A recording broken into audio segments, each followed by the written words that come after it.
I'm reviewing a fragrance from a house out of Kuwait today. I've never reviewed a Kuwaiti house before on the channel, or have I? I can't remember. But no, I don't think so. I think this is the first time I'm talking about a Kuwaiti house. It's called Czar. Are you guys familiar with this house? So there are 3 fragrances I'm going to talk to you about in the main video, in the main section, and a bonus fragrance after the outro. The 3 fragrances in the main section are all created by perfumer Nathalie Feisthauer. Are you guys familiar with her? She's created fragrances for many brands, I'll tell you in a bit.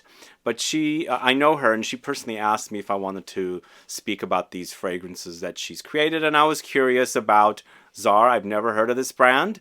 Always interested to see what brands are all about and what kind of fragrances they release. So we're talking about 3 fragrances. One's called Antelope, this one right here. Look at the cap right there. It's a bit Chanel-like. Then another one is called Gardenia. And then finally, Rose. So these are all 3 created by Nathalie Feisthauer. The bonus fragrance is not created by her, and you'll find out what it is. So if you're curious to learn about this new house from Kuwait, then please stay tuned.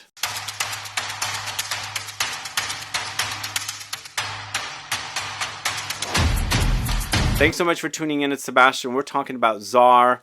3 fragrances created by Nathalie Feisthauer. Do let me know if you're familiar with her. Perfumer, she's been around for a while. She's been creating fragrances for a long time. I've got a list of fragrances that I'm going to talk to you about. Well, just to let you know what they are. But she's created fragrances for Zoologist Perfumes Cow, Amouage Honour Man, Aramis Havana, Carolina Herrera Haute Couture. She's created many fragrances for Chris Collins. Are you guys familiar with Chris Collins? In fact, I got to do a video on this house very soon. Comme des Garcons, many fragrances for that house. Etat Libre Orange, Ferrari, Hermes, Indult My Ju-Ju, that was the latest fragrance from that brand. L'Orchestre Parfum Electro Limonade. Several for Maison Crivelli, several for Maison Rebatchi. Orens Parfums, several for that line. Sous Le Manteau, I believe she's created all of the fragrances for that house. I think there's one for Une Nuit Nomade, and I think there's several from Van Cleef & Arpels. And for Van Cleef & Arpels, she's created a fragrance called Gardenia Petal, which is one of my favorite fragrances. And we've got a Gardenia fragrance here that I'm going to talk to you about today. So let me know if you're familiar with Nathalie Feisthauer's work. Like I said, she's been around for some time. She's been creating fragrances from a young age. And I was curious to get my nose on these 3 fragrances. So there's 3 of them: Antelope, Gardenia, and Rose. Those are the 3 different fragrances. We'll start off with Antelope. Unfortunately, we're starting off my least favorite. It's a woody spicy fragrance. I'm a bit bored of woody spicy fragrances, I keep mentioning to you guys, but I'm going in alphabetical order. So Antelope features notes of Italian grapefruit, Italian bergamot, Sytrax, Ambrette, tobacco, Chinese camphor, incense resin, geranium, and ginger. So this fragrance is quite resinous, along with the very spicy touches that are in here, and also the woody touches. There's lots of woods in this one, but you do experience some freshness when you're first spraying it. You do have that citrusy touch, and then Sytrax provides a kind of a smoky ambery characteristic. Balsamic, resinous for sure. And then of course camphor. There's some bitterness, like green bitterness. Camphor, just envision like eucalyptus. You get kind of camphoric touches from that kind of a note. So it does have a bit of that in here, but I personally didn't experience full-on camphor with this one. I felt its bitterness, which is here, but it's not necessarily kind of reminding me too much of eucalyptus or something in that direction. But again, this is my least favorite of the bunch. I'm a bit bored of just woods and spices together, but we're starting off with Antelope. And those of you that like woody spicy fragrances that are quite intense definitely should check this one out. And I'm going to go ahead and sniff for you on camera. But before I let you know a little bit more about it, check out the bottle. I like this bottle. The bottle is very minimalistic, and it does have a bit of, you know, Chanel-like presence, maybe a little bit of Celine-like presence. It's square and things like that. And of course, I should say the perfume brand has put Nathalie Feisthauer's name on the label of the bottles as well. So again, this one, it's definitely the grapefruit is here. The citrus touches that are in here do come off bitter, zingy, spicy. So if you're ever peeled into a grapefruit, you will experience these things. This is pretty prominent up top, but the fragrance eventually goes into the woods and spices direction with resins and also, balsamic touches. The resinous touches do appear. But what else appears here is the ambrette note. There's ambrette for sure, and you experience some muskiness throughout it. And ambrette has a bit of vegetal kind of touches. It's powdery. It's a bit iris-like.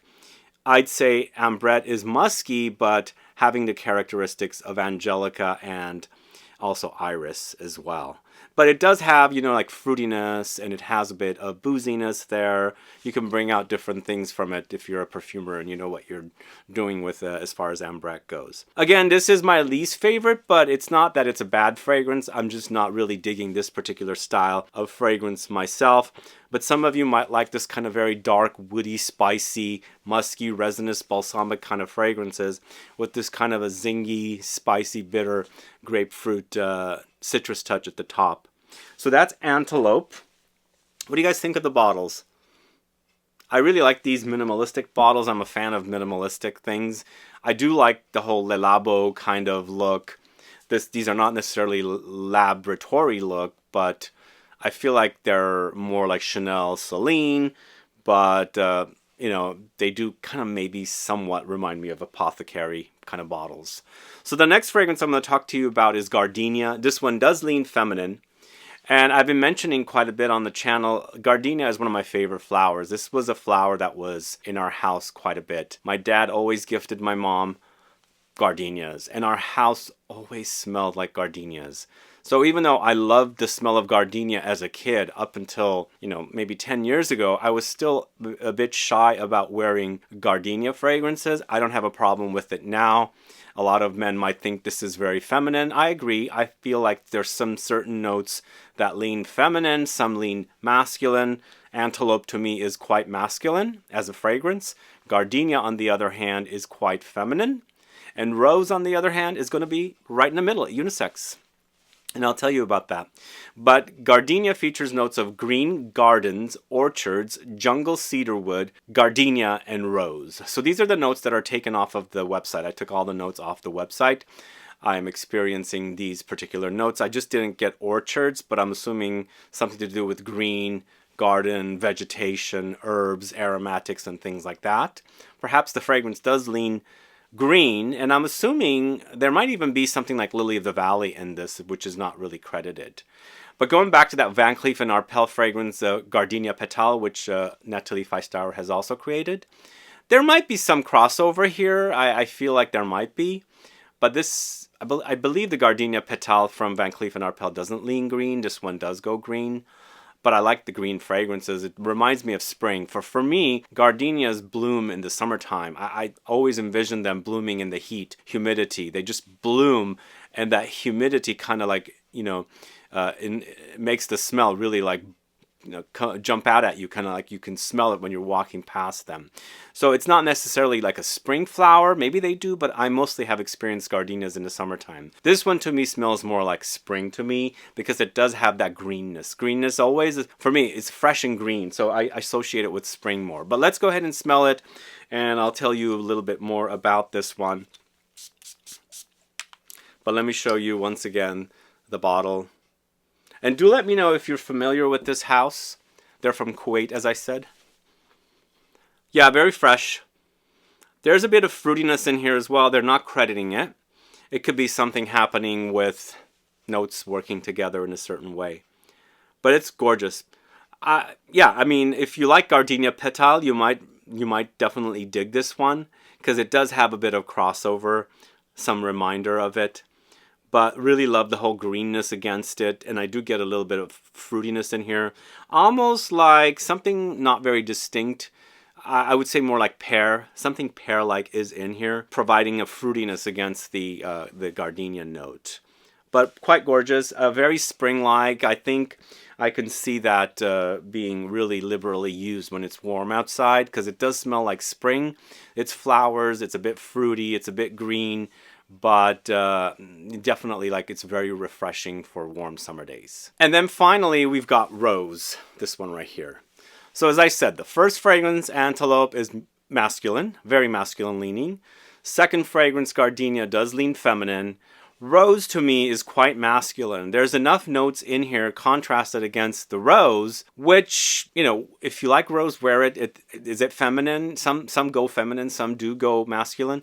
This one, with the fact that all the notes that are in here against the rose, does create more of a unisex vibe for me, at least for me, because you've got floral touches and all these spices and earthy notes and amber and woods and things like that. So it's right down the middle for me. But Czar's rose features notes of saffron, cloves, cedarwood, patchouli, intense woods, amber extreme, oak moss, and musk. So it does get musky when it's drying down. I like the rose in this. When I first started wearing it, it was a lot more fresher, but eventually my nose got used to it and I started experiencing a lot more depth about this fragrance. For me, the strongest fragrance in the collection is Antelope, followed by Rose, then followed by Gardenia. Gardenia is the freshest. It's quite fresh. It's very, very fresh, so it's lighter. I would leave that for warm summer days, as I was saying. Czar's Rose, to me, does smell like something that you would wear in the autumn. You've got the warm spices in there, saffron in here to create a bit of leatheriness in there. There's lots of woods. There's the amber and all that kind of stuff. So for me, this one seems appropriate for autumn days. Also, I would say in the winter time, but you can also use it any time of the year. There's really no rules. As long as you could wear it in the heat, go with it. If you can get it to work in the cold, go with it, kind of a thing. But let's go ahead and quickly smell Rose as well. And here is the bottle for Rose. This Rose also, I think out of all three of them, has the most Middle Eastern vibe to it, and I feel like it's from the saffron note. Saffron does tend to go leathery, as I said. There's an herbal spiciness about it. It's a spice after all. Also creates a bit of metallic touch, which I am experiencing here. So it might be a bit screechy. But there's warm spices in this for sure. Cloves do come in. It's providing a bit of a holiday thing. And also kind of the fact that cloves and rose are in here, maybe a bit of vintage kind of a vibe, because rose and spices like cloves also might come off a bit, I think, more like some of those fragrances from yesteryear that were combining these warm spices with the rose. So it kind of gives me like a tribute kind of a thing, but more in a Middle Eastern way. I feel like the Middle Eastern thing is definitely prominent here because of the saffron note. It's really, really prominent for me. And I believe I forgot to mention there's rose here for the notes breakdown. Yes, there's rose here, which I completely forgot to mention. It's a rose fragrance after all. It's very, very rosy. But the fact that the cloves and the rose together do give me that kind of reminder of some of those spicy rose fragrances that were popular back in the old day. Now, I do like this one quite a bit. In fact, my two favorites are Gardenia and Rose. And I don't hate Antelope. It's just I'm a bit bored of that kind of a style.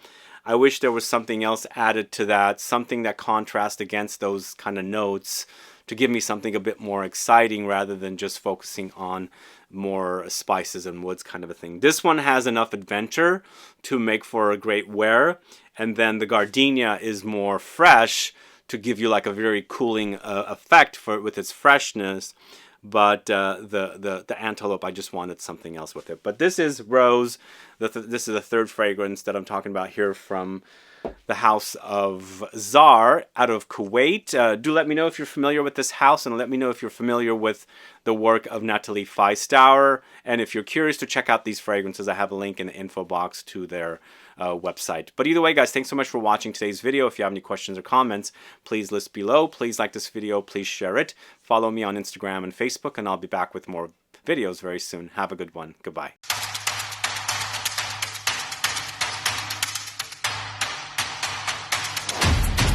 And then a real quick sampling of another fragrance that I am familiar with from this house called Impala.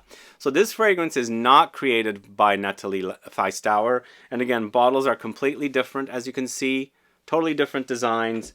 perhaps that collection went with those bottles because they're specifically created by one perfumer. But I feel like the brand has bottles that are more like this. And even though I really like this fragrance, it does seem like it's inspired by another one that I also really like. Let me tell you the notes. It's lemon zest, musk, woodsy notes. That's what's credited on the website of Czar. But I'm also getting ginger, grapefruit, patchouli, aromatics, herbal notes. Can you now guess what I'm talking about? So this fragrance does remind me of Tigar. I'm a huge fan of Tigar. And all of a sudden lately I'm seeing a lot of fragrances popping up that remind me of Tigar. First of which, Tigar originally was created by Jacques Cavalier for Bulgari. But then he also had created a fragrance for Louis Vuitton called L'Immensité, which is a more juicier take on Tigar. So the man copies himself also. So obviously other brands are going to copy him. So I'm not saying that this is a flat out copy or clone. But to me, this reminds me of Tigar. I enjoy the zing, the spice, the muskiness, the ambery touches, the woods, and everything in there, the patchouli that comes in. But for me, it's like a great combination of zingy grapefruit and ginger together with the woods and the musk and the spices and, of course, the patchouli. So that's what Impala is all about. Anyway, guys, thanks so much for tuning in. Stay tuned for another video soon. Bye-bye.